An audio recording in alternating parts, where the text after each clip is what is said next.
The frozen wind tore through Violet Lancaster's thin coat as she lay crumbling at the bottom of Cottonwood Hill, watching the wagon that carried her husband disappear over the snowy ridge without so much as a backward glance. Her ankle throbbed where she had twisted it during the fall, and ice crystals were already forming in her dark hair as the January blizzard of 1879 howled across the Utah Territory wilderness. She had begged Marcus to stop, to help her back into the wagon after she had stumbled while trying to secure a loose crate. But he had simply shaken his head and urged the horses forward, muttering something about her being nothing but dead weight now that her father's money had run dry. Violet pressed her trembling hands against the frozen ground and tried to push herself upright, but pain shot through her leg like lightning, and she collapsed back into the snow. Tears froze on her cheeks as she realized the full horror of her situation. They were 3 miles from Beaver, the small mining town where they had been heading to start fresh after Marcus had gambled away everything they owned in Salt Lake City. The temperature was dropping rapidly as evening approached, and she could already feel the dangerous numbness creeping into her fingers and toes. This was how people died in the wilderness, alone and forgotten, their bodies not discovered until the spring thaw. She closed her eyes and thought of her mother back in Virginia, who had warned her against marrying Marcus Lancaster. He had seemed so charming during their courtship, with his easy smile and grand promises of adventure in the Western Territories. But the charm had faded within months of their wedding 3 years ago, replaced by a cruel streak that emerged whenever he drank or lost money at cards. Still, she had never imagined he would simply abandon her to freeze to death on a desolate hillside. The sound of hoofbeats cut through the wind, and Violet forced her eyes open. Through the curtain of falling snow, she saw a rider approaching on a sturdy bay horse. Her heart surged with desperate hope even as fear gripped her. Out here, a lone woman was vulnerable to all manner of dangers, and she had no way of knowing whether this stranger would help or harm her. The rider drew closer and dismounted in one fluid motion. He was tall and broad-shouldered, wearing a heavy sheepskin coat and a wide-brimmed hat pulled low against the weather. When he knelt beside her, she saw a face weathered by sun and wind, with sharp cheekbones and eyes the color of storm clouds.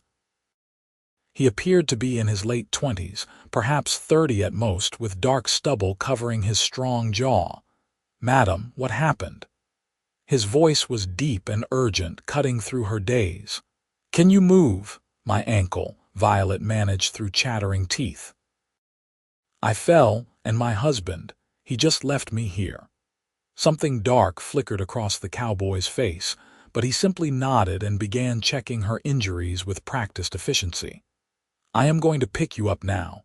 We need to get you somewhere warm before frostbite sets in. My name is Travis Holbrook. I have got a lined shack about a mile north of here." Before Violet could respond, he had gathered her into his arms as though she weighed nothing at all. The sudden warmth of his body against hers made her gasp, and she instinctively clutched at his coat as he carried her toward his horse. Up close, she caught the scent of leather and pine smoke clinging to him, solid and real in a way that cut through her shock. "What is your name?" Travis asked as he somehow managed to mount his horse while still holding her securely. "Violet," she whispered. "Violet Lancaster." He positioned her in front of him on the saddle, keeping one strong arm wrapped around her waist while the other hand held the reins. "Hold on to me, Violet. I will get you to safety." The ride to the line shack seemed to take both forever and no time at all. Violet drifted in and out of awareness, sustained only by the solid presence of the man behind her and the rhythmic gait of his horse. She felt Travis shift his hold on her several times, always keeping her close against his chest to share his body heat. Once, when she started to slip sideways, His arm tightened around her, and she heard him murmur, "Stay with me now. We are almost there." When they finally reached the small wooden structure tucked into a stand of pine trees, Travis dismounted with her still in his arms and kicked the door open. The interior was simple but well-maintained, with a pot-bellied stove in one corner, a narrow bed against the wall, and shelves stocked with supplies. He carried her straight to the bed and laid her down gently before moving to the stove. "I need to get a fire going," he said, his movements quick and purposeful as he stuffed kindling into the stove. "Then we will get you out of those wet clothes before hypothermia sets in fully." Violet's face flushed despite the cold. "I cannot just undress in front of you." Travis struck a match and the kindling caught, orange flames beginning to lick at the larger pieces of wood. He added, "Madam, I am not trying to compromise you, but you will lose fingers and toes if we do not get you warm and dry immediately. I will turn my back and hand you blankets. There is a nightshirt in that trunk over there that belonged to my sister. She left it here last time she visited." The matter-of-fact way he spoke eased some of her anxiety. Violet nodded, watching as he retrieved the nightshirt and a pile of thick wool blankets. True to his word, he turned away and faced the wall while she struggled out of her frozen dress and undergarments with numb, fumbling fingers. Every movement sent fresh waves of pain through her injured ankle, but she gritted her teeth and managed to pull the soft flannel nightshirt over her head. "I am decent," she said quietly. Travis turned back and immediately began piling blankets over her, tucking them around her shoulders with surprising gentleness for such large hands. Then he knelt and carefully examined her swollen ankle, his touch light but confident. "It is badly sprained but not broken. I will wrap it once you are warmer. Right now, I need to make sure all your extremities are all right." He took her hands in his and began rubbing them carefully, working circulation back into her pale fingers. The gesture was intimate despite its practical purpose, and Violet found herself studying his face as he concentrated on his task. There was something compelling about Travis Holbrook, something that went beyond his obvious physical strength.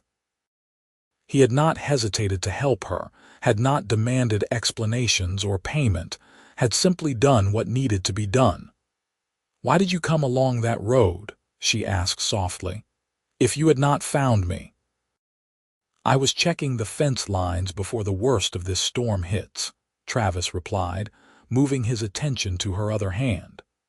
"I work for the Barrett Ranch, manage their cattle through the winter months in this section. This line shack is one of several scattered across their grazing land." He paused, his jaw tightening. "Your husband just left you there. He did not fall or get thrown from the wagon." "No," Violet said, shame washing through her. "He left me deliberately. Things have been difficult between us, and I think he saw an opportunity to be rid of me."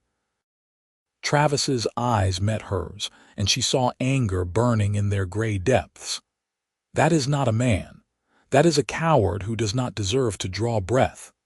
The fierce protectiveness in his voice stirred something in Violet's chest. When was the last time anyone had been angry on her behalf? When had anyone cared enough to be outraged by how she was treated?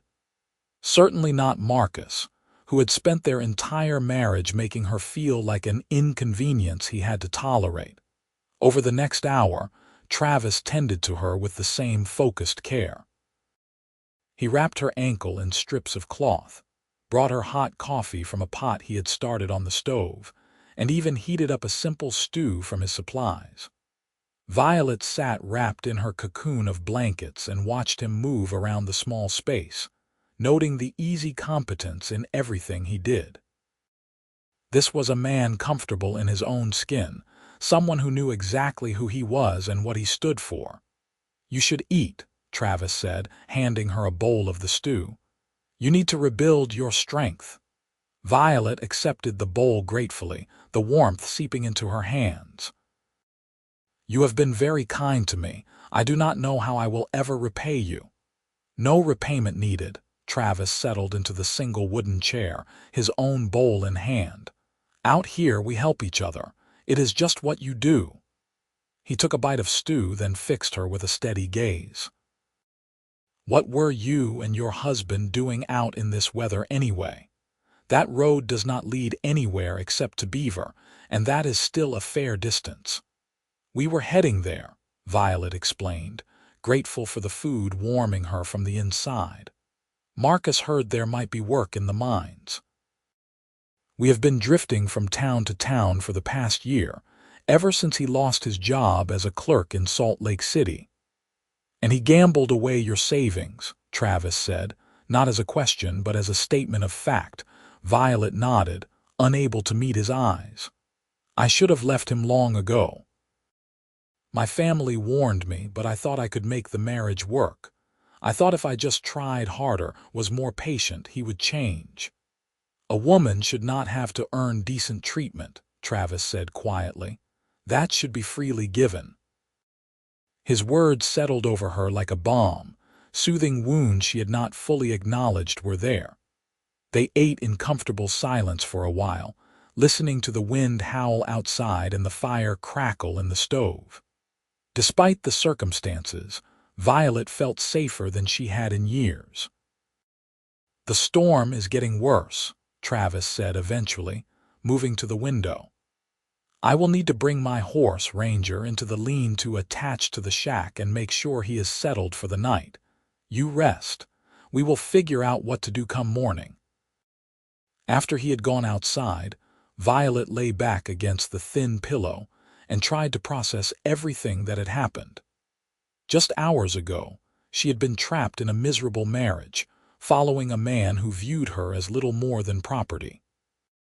Now that man had left her to die, and she had been saved by a stranger who showed her more kindness in an hour than Marcus had shown in 3 years. The contrast was almost dizzying. When Travis returned, stamping snow from his boots, night had fully fallen. The small shack felt like an island of warmth and safety in the midst of the raging blizzard. He shrugged out of his heavy coat and hung it on a peg near the door, then moved about banking the fire for the night and checking their supplies. "I will sleep on the floor," he announced. "You keep the bed." "That hardly seems fair," Violet protested. "You are the one who saved my life. I cannot take your bed." "You are injured and recovering from near freezing," Travis countered. "I have slept in worse places than a wooden floor, I promise you." He gathered some spare blankets and began making a pallet near the stove. "Besides, this way I can keep the fire going through the night." Violet wanted to argue further, but exhaustion was creeping through her bones. The terror and cold of the afternoon had taken their toll, and her body was demanding rest. "Thank you, Travis," she said softly, "for everything." He looked up at her, something warm and unguarded in his expression. "Sleep well, Violet. You are safe here." She believed him. For the first time in longer than she could remember, she felt truly safe. As she drifted off to sleep, her last conscious thought was of gray eyes and gentle hands, and a deep voice promising protection. Violet woke to pale winter sunlight streaming through the shack's small window and the smell of frying bacon. She sat up carefully, testing her ankle and finding it still painful but somewhat better than the night before. Travis stood at the stove, cooking breakfast with the same quiet competence he brought to everything. "Good morning," she said, her voice still rough with sleep. Travis turned and a slow smile spread across his face, transforming his serious features into something almost boyish. "Morning. How are you feeling?" "Sore, but alive thanks to you."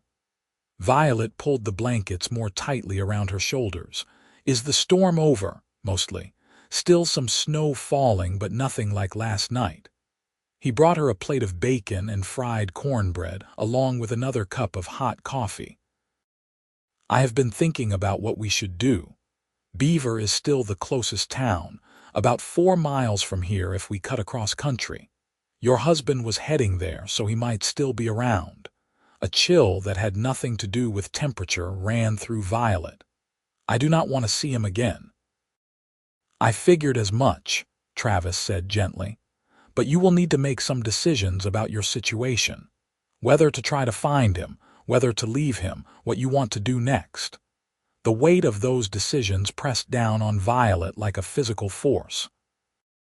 3 years ago, she had stood before a preacher and vowed to stay with Marcus until death parted them.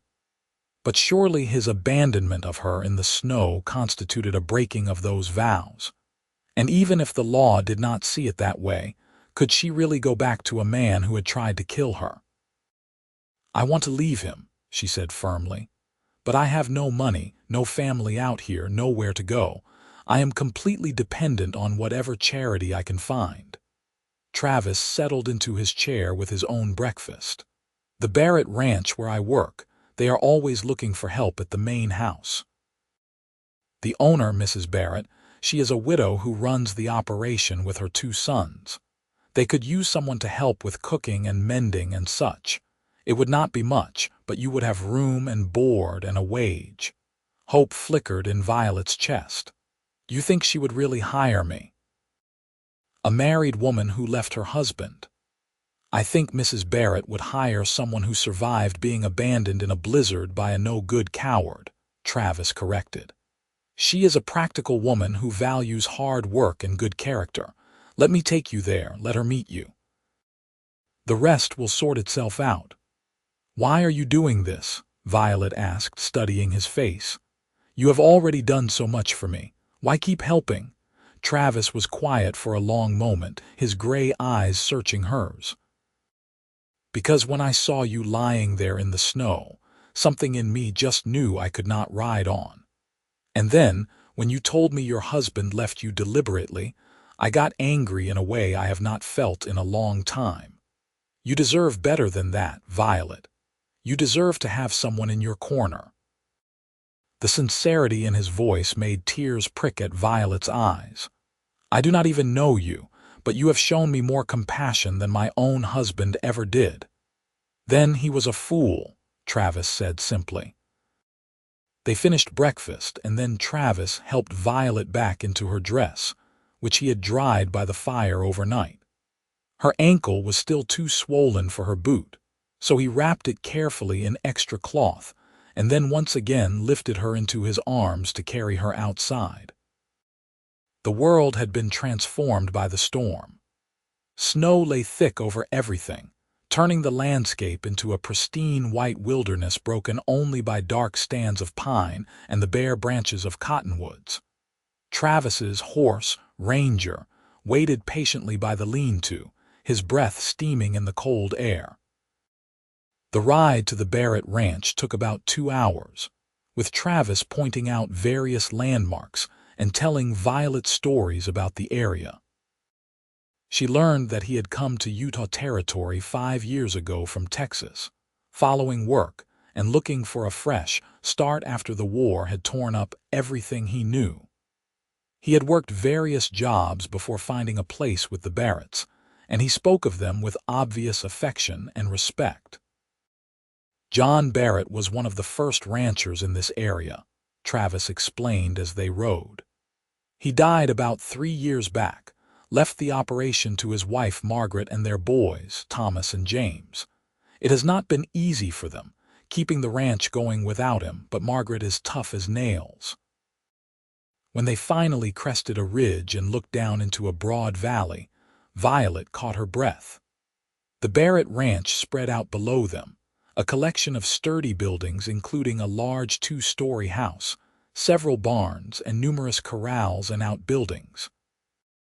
Smoke curled from multiple chimneys, and even from a distance she could see people moving about their work. Travis urged Ranger down the slope and toward the main house. As they approached, a tall woman emerged onto the porch, shading her eyes against the snow glare. She appeared to be in her 50s, with steel-gray hair pulled back in a severe bun, and a weathered face that spoke of years spent outdoors. "Travis Holbrook, what have you got there?" the woman called out. Travis dismounted and carefully lifted Violet down, steadying her as she balanced on her good foot.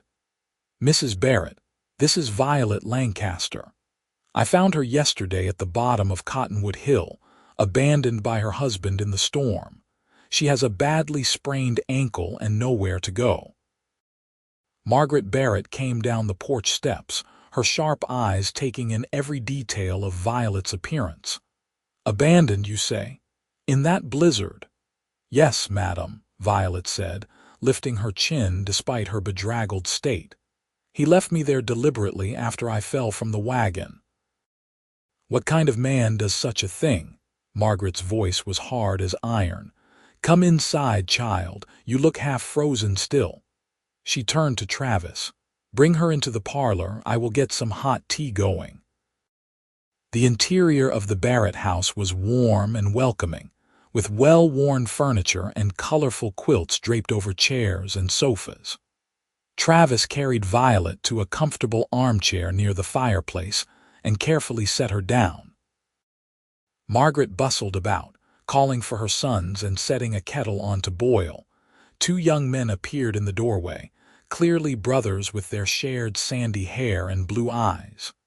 The taller one, who looked to be in his mid-20s, spoke first. "What is going on, Ma?" "Thomas James, this is Violet Lancaster. Travis found her abandoned in yesterday's storm." Margaret's tone made clear what she thought of such treatment. "Violet, these are my sons." Both young men expressed appropriate shock and sympathy, and soon Violet found herself surrounded by concerned faces as she recounted her story. Margaret listened carefully, asking pointed questions about Marcus and their circumstances. "So you have no money and nowhere to go," Margaret summarized when Violet finished. "And your husband is likely in Beaver if he is anywhere, which means you cannot safely go there without risk of running into him." "Yes, madam," Violet said quietly.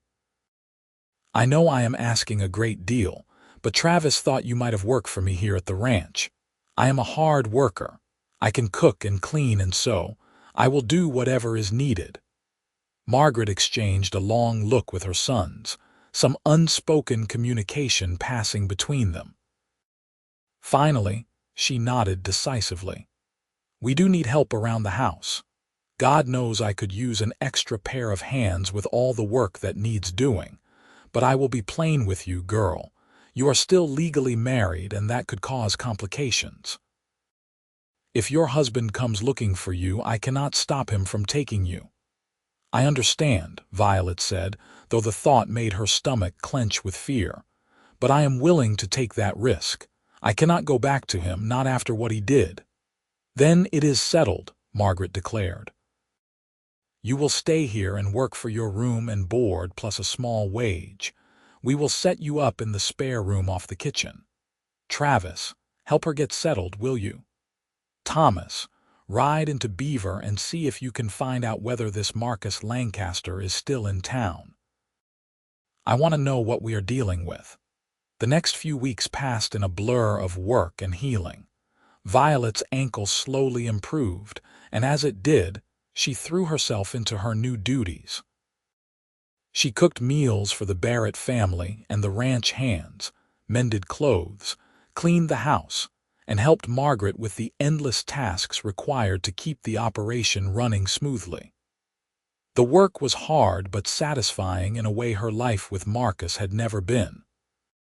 Travis came by the main house frequently, always with some excuse about needing supplies or checking in with the Barretts about the cattle. But Violet noticed how his eyes sought her out whenever he entered a room, how he always found a moment to ask how she was healing, how he lingered to talk with her when his work was done. She found herself watching for his arrivals, her heart lifting when she heard his distinctive knock at the door. They fell into a pattern of taking coffee together in the kitchen after dinner, talking about everything and nothing. Travis told her about his childhood in Texas, about the father he had lost in the war and the struggles of rebuilding afterward. Violet spoke of her life in Virginia, her family, her dreams of adventure that had led her to marry Marcus in the first place. "I thought the West would be romantic," she admitted one evening, laughing at her own naivete.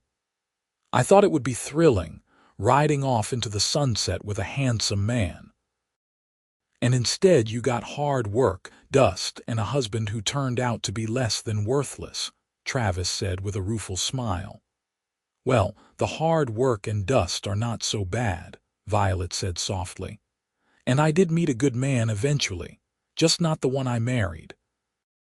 The air between them suddenly felt charged, electric.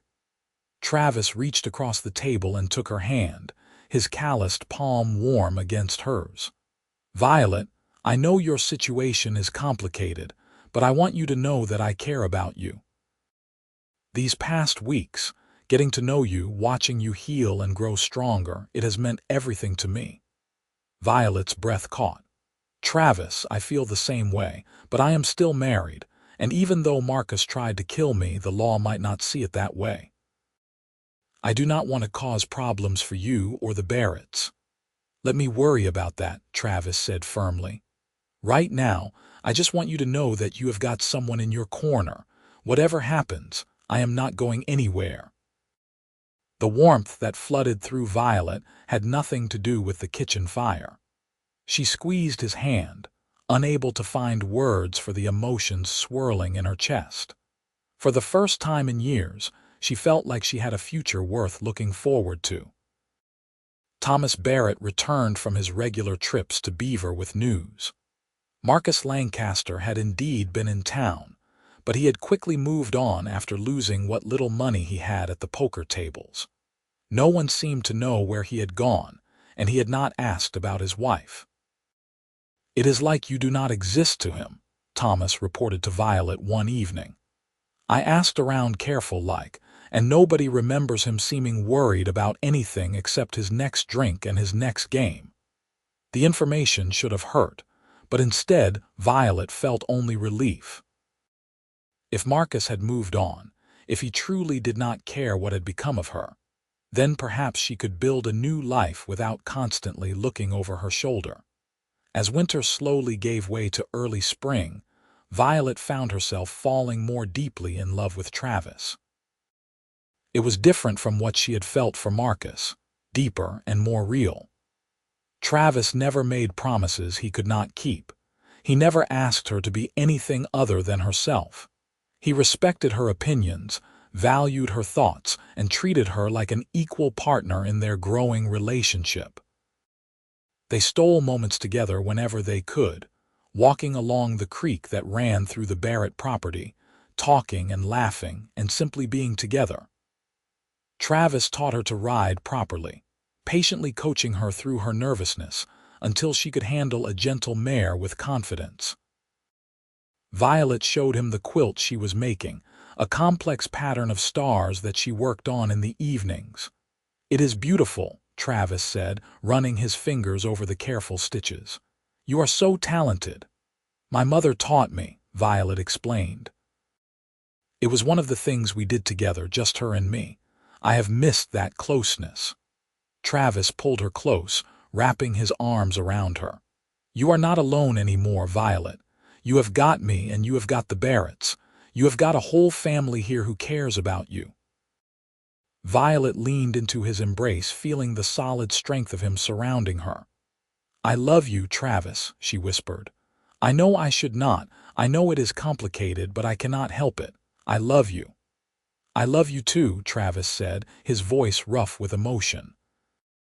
"I think I loved you from the moment I saw you lying in that snow, so fierce and determined to survive. You are the strongest person I know, Violet Lancaster." They kissed for the first time there in the parlor, a sweet and tender joining that promised everything and demanded nothing. When they finally pulled apart, both were trembling. "I want to do this right," Travis said. "I want to marry you, make you my wife in truth, but we need to figure out the legal situation with Marcus first." Margaret Barrett proved to be an unexpected ally in this regard. She had connections in Beaver and the surrounding towns, people who owed her favors or respected her judgment. Through careful inquiries, she learned that Marcus had been arrested in a town called Piach, about 100 miles to the west, for theft and assault. He was sitting in jail awaiting trial. "This might be your chance," Margaret told Violet and Travis when they sat down to discuss the situation. "If he is convicted, and it sounds like he will be given the witnesses against him, he will be in prison for a good long while. And there are lawyers in Salt Lake City who handle divorce cases, especially ones involving abandonment and cruelty." The thought of divorce still carried a stigma that made Violet uncomfortable, but the alternative was worse. She could not remain legally bound to a man who had tried to murder her, could not let Marcus's shadow hang over her chance at real happiness. "I want to pursue it," she said firmly. "Whatever it takes, I want to be free of him." The process was long and complicated. It required testimony from Travis about finding her, statements from the Barretts attesting to her character, and a trip to Salt Lake City for Violet to meet with lawyers and appear before a judge. Margaret accompanied her on that journey, acting as both chaperone and advocate. The judge, a stern-faced man named Whitmore, listened carefully to Violet's account. When she described being left at the bottom of Cottonwood Hill, his expression darkened. "Mrs. Lancaster, the laws of this territory do recognize extreme cruelty and willful abandonment as grounds for divorce," he said. "Based on the evidence presented and the testimony of witnesses, I am inclined to grant your petition. However, I must warn you that this will take time to finalize, and your husband will have to be notified and given a chance to contest." "I understand, Your Honor," Violet said quietly. "I am prepared to see this through." The legal wheels ground slowly, but they did grind forward. Marcus, serving a 5-year sentence in the territorial prison, made no effort to contest the divorce. Violet suspected he was simply glad to be rid of any financial obligations toward her. Nearly 9 months after Travis had found her in the snow, Violet received the official decree dissolving her marriage. She held the paper in trembling hands, staring at the official seal that proclaimed her legally free. Travis stood beside her, his hand on her shoulder, steady and reassuring. "It is over," she whispered. "I am not his anymore." "You were never really his," Travis said softly. "You were always your own person, Violet. This just makes it official." That evening, with the Barretts gathered in the parlor, Travis dropped to one knee in front of Violet and pulled a simple gold band from his pocket. "I have been carrying this around for 3 months, waiting for this moment," he said, his voice shaking slightly. "Violet Lancaster, will you marry me? Will you let me spend the rest of my life showing you what real love looks like?" Tears streamed down Violet's face as she nodded. "Yes. Yes, Travis, I will marry you." The wedding took place in the parlor of the Barrett house on a brilliant morning in early June of 1880, nearly a year and a half after Travis had found Violet in the snow.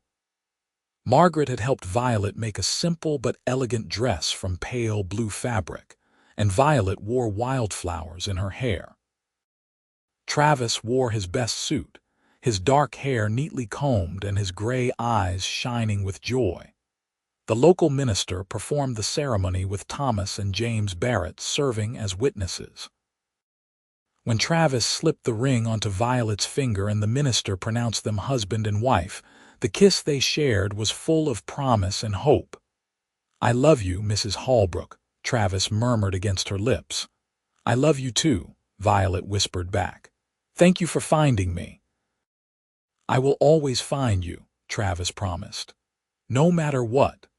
The Barretts had given them a small house on the ranch property as a wedding gift, a sturdy 2-room cabin that Travis had spent weeks fixing up and furnishing. It was modest but comfortable, and to Violet it felt like a palace. This was theirs, a space where they could build their life together without shadows or fears. Their wedding night was tender and sweet, everything that Violet's first experience with marriage had not been. Travis was gentle and patient, making sure she felt safe and cherished every moment. They lay together afterward, wrapped in each other's arms, and talked about their dreams for the future. "I want children," Violet said softly. "I want to fill this house with love and laughter." "Then we will have children," Travis agreed, kissing her forehead. "As many as you want. We will build a family, a real family, and we will do it right." Life on the Barrett ranch settled into a comfortable rhythm. Violet continued to help Margaret with the house when needed, but her primary responsibility now was to her own home and husband. She discovered that she loved the work of creating a household, loved cooking meals for Travis, and mending his clothes, and making their small cabin beautiful. Travis threw himself into his work with renewed energy, talking to the Barrett sons about eventually saving enough to buy their own small herd and maybe even their own land someday. He came home each evening exhausted but happy, always greeting Violet with a kiss and asking about her day. The seasons turned, and their love deepened. When Violet discovered she was expecting their first child in the spring of 1881, Travis swept her up in his arms and spun her around despite her laughing protests. "We are having a baby," he kept repeating, wonder in his voice. "We are going to be parents." The pregnancy was not easy. Violet suffered from terrible morning sickness in the early months, and as she grew larger, she found the summer heat oppressive. But Travis was attentive and caring, doing whatever he could to make her comfortable. Margaret shared advice from her own experiences, and the whole ranch seemed to rally around the young couple. Their son was born on a chilly October morning, arriving with a lusty cry that announced his presence to the world. Travis held the tiny bundle with shaking hands, tears streaming down his face as he stared at the miracle they had created. "What should we name him?" he asked Violet. "I was thinking Matthew," Violet said softly. "Matthew Holbrook. What do you think?" "It is perfect," Travis breathed. "Hello, Matthew. Welcome to the world, little man." Fatherhood suited Travis. He was patient and gentle with the baby, helping with nighttime feedings and diaper changes without complaint.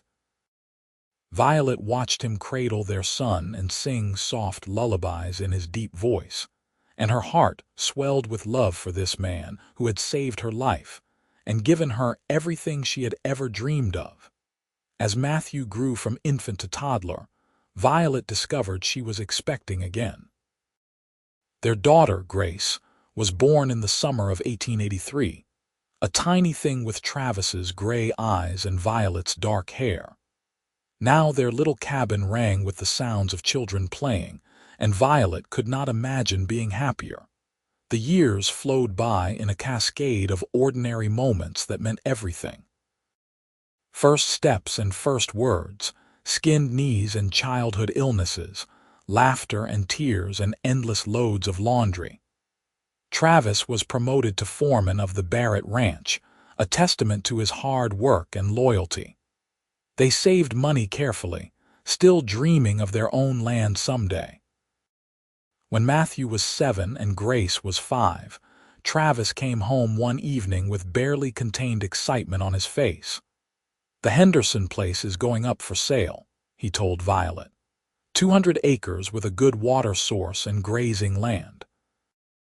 "I talked to the bank, and with what we have saved, we could make it work." Violet's hands stilled on the dress she was mending. "Our own ranch." "Really, really," Travis confirmed. "It would be hard work, harder than what we are doing now, but it would be ours, Violet. Our land, our cattle, our future to build however we want." They talked late into the night, weighing the risks against the potential rewards. In the end, the decision felt inevitable. This was what they had been working toward, the dream that had sustained them through the hard times. The Barretts were supportive. even offering to help with the purchase and promising to buy cattle from Travis once he had his herd established. Margaret hugged Violet tightly the day they moved into their new home, a larger house that needed work but had good bones. "You have come so far," Margaret said. "From that frightened woman Travis carried out of the snow to this, your own ranch, your beautiful family. I am so proud of you, Violet." "I could not have done it without you," Violet replied, her own eyes wet with tears. "You gave me a chance when I had nothing. You treated me like family." "You are family," Margaret said firmly. "You always will be." The Holbrook ranch started small but grew steadily. Travis had an eye for good cattle and a reputation for honest dealing that served them well. Violet managed the household and the finances, proving to have a sharp head for numbers. Together they built something solid and lasting, a legacy for their children.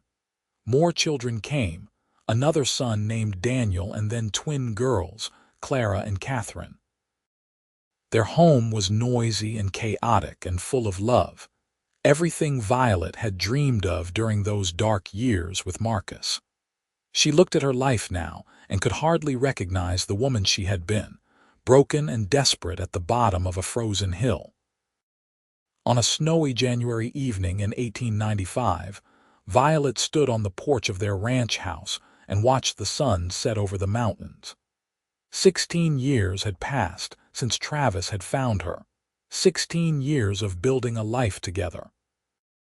Their oldest son, Matthew, was courting a nice girl from Beaver, and Grace had announced she wanted to become a teacher. The younger children were inside doing homework and arguing over who got the last cookie. Travis came up behind her and wrapped his arms around her waist, pulling her back against his chest. "What are you thinking about?" he asked. "Everything," Violet said softly. "How different my life could have been, how close I came to dying in that snow." "But you did not die," Travis reminded her. "You survived. You fought your way back, and look at what you have built." "What we have built," Violet corrected, turning in his arms to face him. Gray was beginning to thread through Travis's dark hair, and lines fanned out from his eyes, but to her he was as handsome as ever. "I could not have done any of this without you. We found each other," Travis said simply. "That is what matters.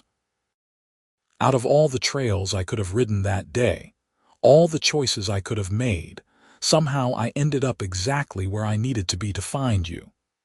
Do you ever wonder what your life would have been like if you had taken a different path?" Violet asked. Travis pretended to consider, then shook his head with a smile. "Not even for a moment. Every choice, every hardship, every struggle led me to you. I would not change a single thing."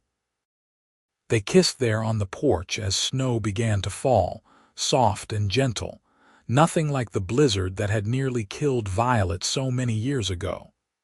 This snow was peaceful, a benediction rather than a threat. Inside, their children called for them, needing help with homework or mediation in some dispute. Travis and Violet broke apart with matching smiles, ready to return to the beautiful chaos of their family life. As they walked inside together, hand in hand, Violet thought about the journey that had brought her here. The pain of her first marriage, the terror of abandonment, the miraculous rescue by a stranger who became her everything. It had not been an easy road, but every step had been worth it for this, for the love and security and joy she had found. The years continued to roll by in their steady procession. They attended Matthew's wedding and welcomed their first grandchild, a baby girl with Violet's dark eyes. They watched Grace graduate from Teachers College and take a position in Beaver. Daniel decided he wanted to be a rancher like his father and began learning every aspect of the operation. The twins grew into strong young women with minds of their own and dreams of their own.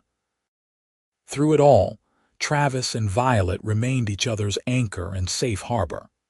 They worked side by side, building their ranch into one of the most successful operations in the region. They weathered droughts and harsh winters, economic downturns and personal losses.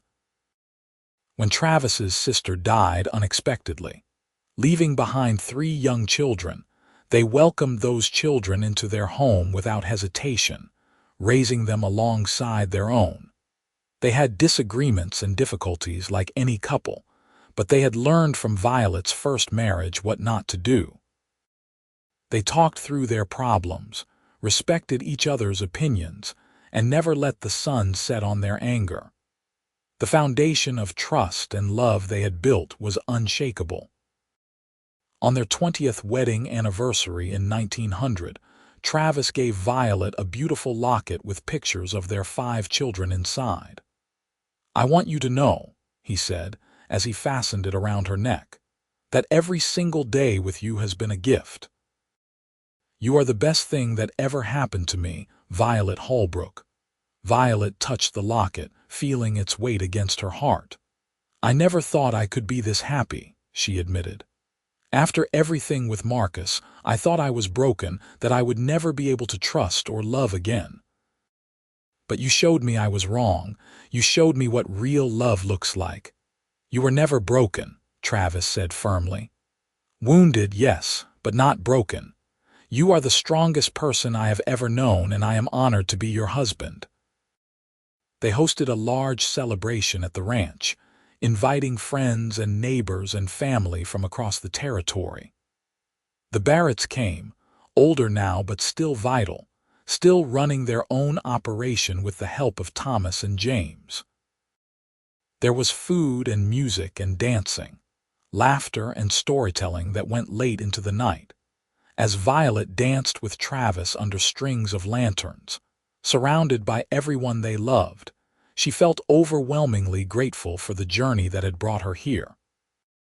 The scared woman at the bottom of Cottonwood Hill seemed like a different person now, someone from another lifetime. "Thank you," she whispered to Travis as they swayed to the music. "For what?" he asked, pulling her closer. "For seeing me when I was invisible. For carrying me when I could not walk.